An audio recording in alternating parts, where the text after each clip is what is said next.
Our teachers always told us that our John Adams Academy education was something special, different than most. And I mean, that's pretty obvious that we're different than most. Most teenagers aren't referred to as scholars.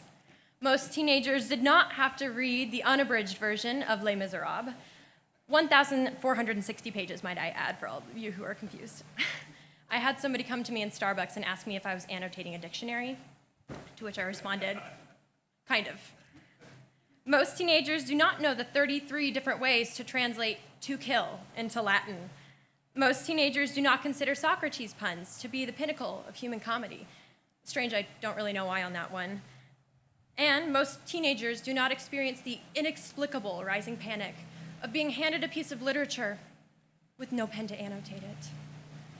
If there are words on a page, there has to be a pen in our hands. Paper menu, annotate it. Garage sale flyer, annotate it. Brownie recipe, annotate it. And you better bet that we will scour that brownie recipe for any and every kind of literary parallel, hidden bias, or metaphor. All jokes aside, my John Adams Academy education has taught me to think deeper.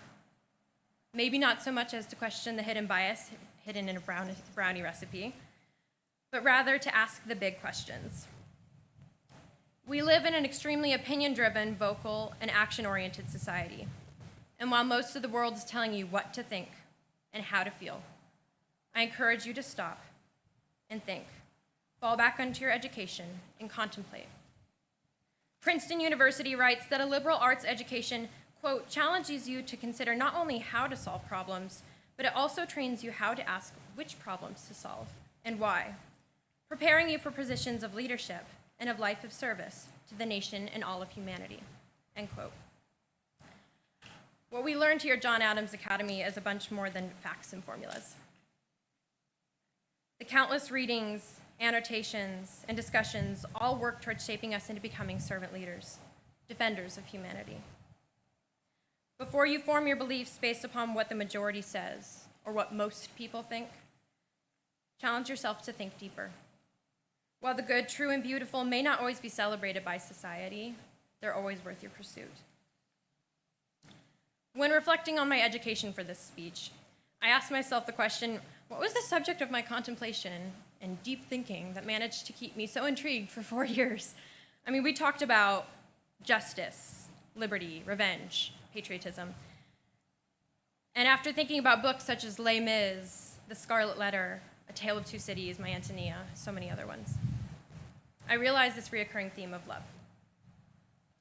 After 4 years of studying the classics, I have come to the steadfast conclusion that in a world full of chaos, in a world full of hate, especially right now, I choose to love.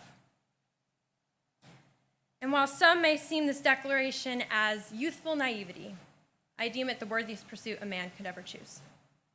Victor Hugo even states, quote, life's greatest happiness is to be convinced that we are loved, end quote.